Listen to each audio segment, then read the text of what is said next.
Now I'm pleased to introduce the two head coaches of the competing teams. First, from the Prairie View A&M University Panthers, welcome Heishma Northern.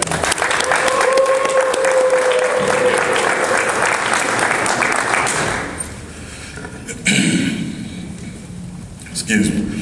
It's great to be here. I'm gonna change things up a little bit. I know everybody been singing Al's praises today, but I'm gonna have to get on him a little bit. You know, I got the time mixed up on what time we had to be up. So it wasn't until 5:30 from what I understand now. But I was up in the hotel lobby about 4:45 this morning. I don't know how I got the times crossed up, but you know, I always said I wasn't gonna be late, but I'm a little bit upset with you, Al. I'm gonna put it like that. But it was my fault though, but I just want to change things up a little bit. But I want to thank everybody in the city of Dallas, the Marine Corps definitely, who I had a chance to spend a week with last year at their leadership training academy. The city of Dallas, who's always been good to me personally. From the standpoint, I've recruited several athletes from the area at both schools that I've been at.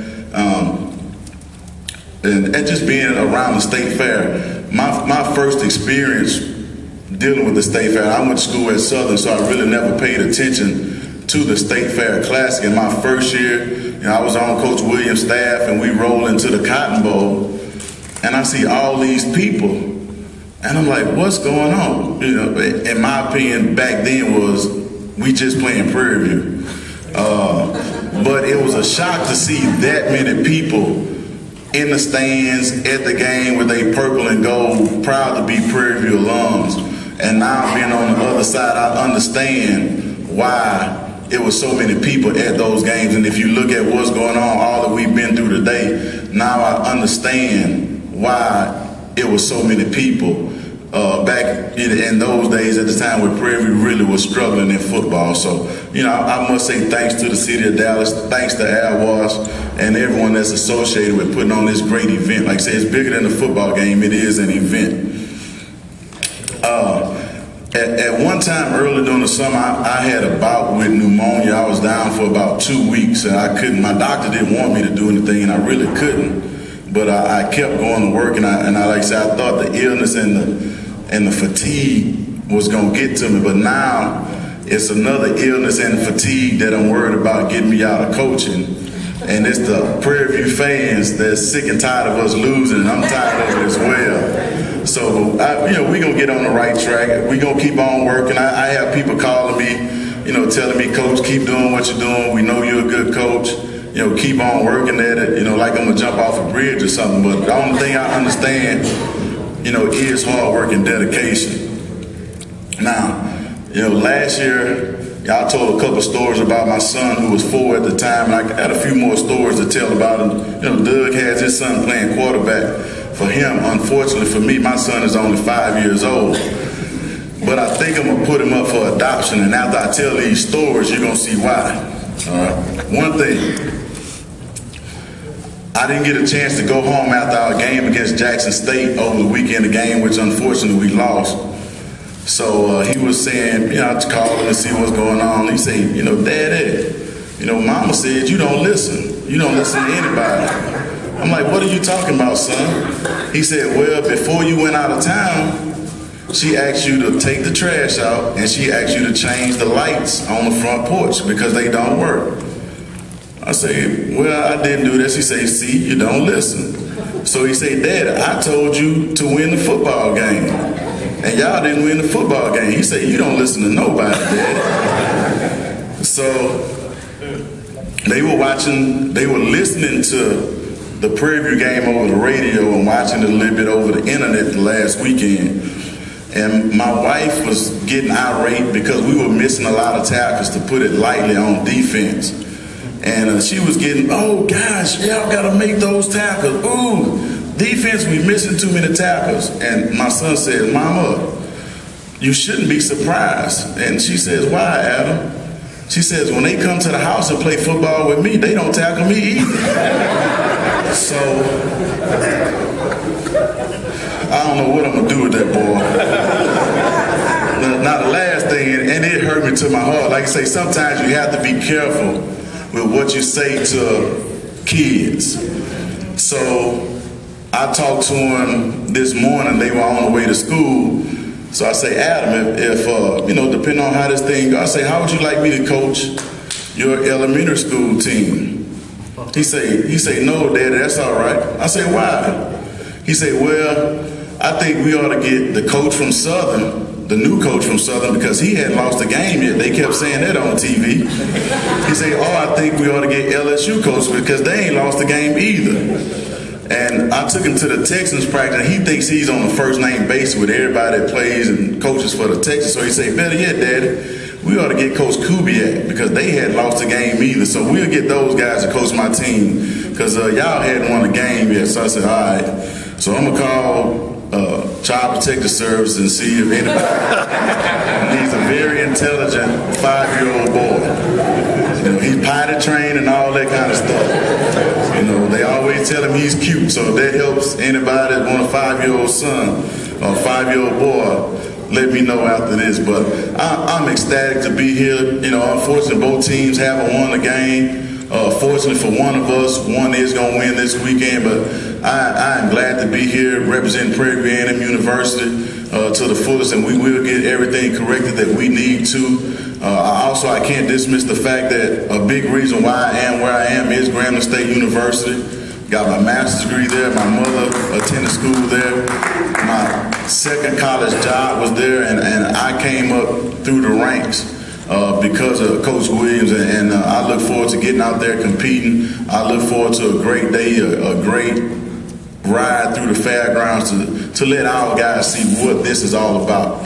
And I can't sit down without mentioning Coach Rob or Coach Junior.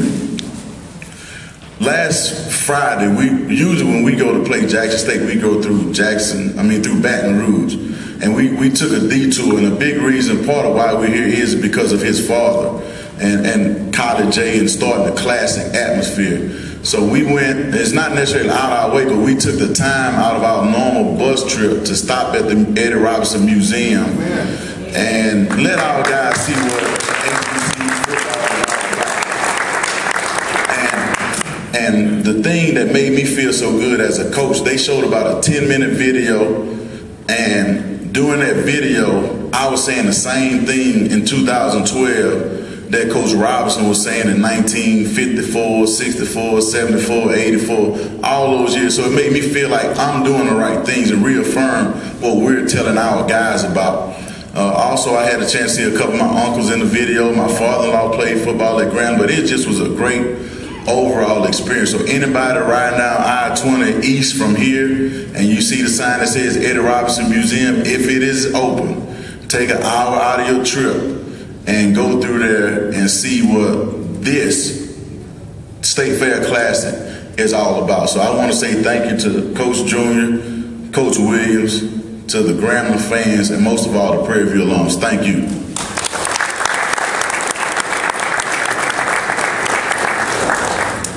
Coach Northern, congratulations, best wishes Saturday, and thank you for the great legacy that you are creating at Prairie View A&M University. Now it's time to hear from the head coach of the Grambling State University Tigers, former MVP of the Super Bowl. Here is Coach Doug Williams. Thank you. Good table compliment and all the alumni. Let me say this, I'm very grateful to have had the opportunity to work with Coach Northern. I can remember when I was working for Jacksonville as a scout, and he was playing at Southern. I think he led the conference that year with interception. Am I right, Heishma? About 11. He wasn't high on that board as far as making it to the NFL. And I can remember telling him that if I ever got a job, that I was going to hire him. And the first hire that I ever made as a college football coach at Morehouse College was Heishma Northern. And to see him do what he's doing today and what he's done, it makes me feel good to have been a part of his coaching and what he's done. Like he was saying to all the sponsors, and of course I've known Al for a long time, and I know this game wouldn't be possible if it wasn't for a guy like Al and all the sponsors in the city of Dallas. And as far as Grambling is concerned, and for myself, from a history standpoint, for me, my first chance to ever play in college football started in the Cotton Bowl.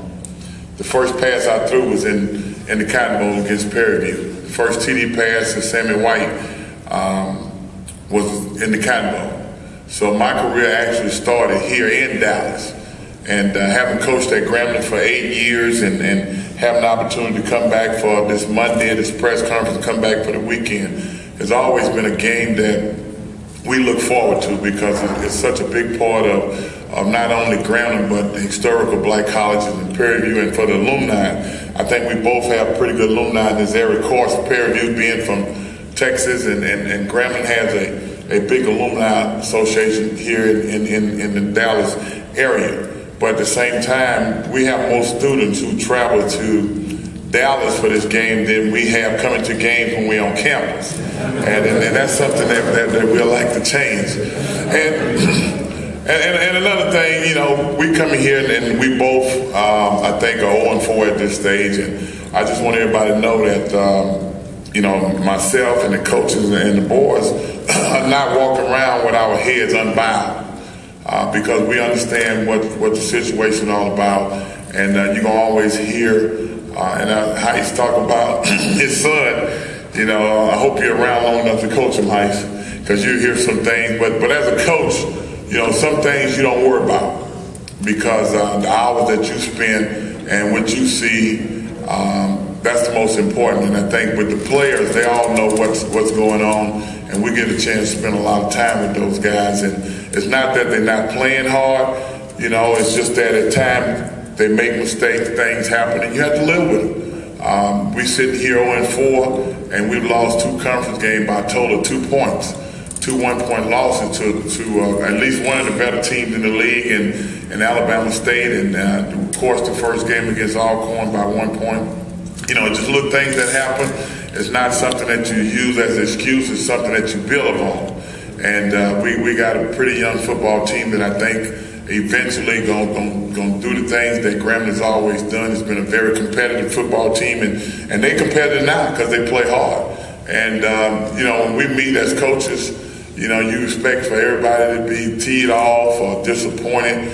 It's not that. We're disappointed in the fact that some of the mistakes that are being made that made at a crucial time. A good example the other night, we played probably arguably maybe the best team in the league in Alabama A&M, who has 19 of their 21 starters coming back.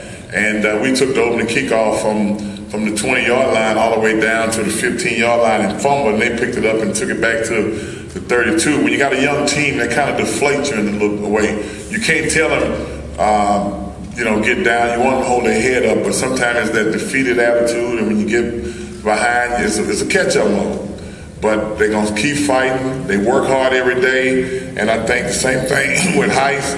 And I think when you come to this classic on Saturday, you're going to see 2 teams fighting to get out of there with that one victory. And in my mind, I think it boils down to just getting a taste of what a victory is all about. And once they do that, I think they'll learn. You know, a lot of the media asked me a question at the press conference, is it similar to last year? We started off 1-4 last year and ended up winning our last 7 games. And what I told them is totally different because you got totally different players. It's a big difference. Coming back from Huntsville on yesterday morning, we stopped to eat. And the way we do things, when we get to the buffet, we go by class. We go by senior class, junior class, and freshman all the way down. And when we say the seniors, and you looked up, you got about 7, 8 guys walk up there. And then we say juniors, you got about 8 to 9 to 10 guys. And then you say sophomore, and you got 22 of them. And then freshmen come up, there's another 22 freshmen. And you realize exactly when you talk about the mistakes that are made, you can see them at the buffet eating a whole lot of food and realizing why the mistakes are being made. But hopefully they grow up, and I know they will. And sooner or later we get this thing turned around. But I think the most important thing for Heist and myself, and of course the fans, I always say fans, the business I've been in has been in the business where the fans have their opinion on whatever they want.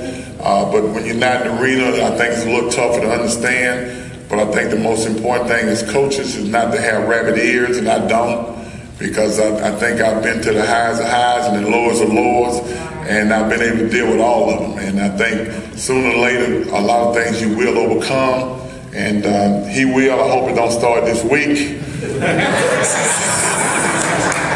But I just say that because, Heishma mean a lot to me, and as a young coach, he got a lot more years left than I do. And, I've been fortunate at Grambling. This is my 8th year coaching at Grambling, and I can honestly say 50% of the time I won the SWAC championship. And those are things that are not gone lost among the players, and they understand that, and we keep preaching that because we got such a history and such a legacy because of Eddie Jr.'s father, and we try to build up on that. We make sure they understand that coming to Grambling is not just coming to Grambling. Playing for Grambling is not just playing for Grambling. It's more than that. But I think a classic like this, for what it stands for historical black colleges, Prairie View and Grambling is something that is really needed. And the more people come to these classes, the longer we can do this. And I know my hat's off to Al, and I know it's something that is dear to him after talking to him so much. And I know as long as Al is able, we'll have a State Fair, Southwest, and Farmers Insurance Classic with all other sponsors. So I just want to say thank you.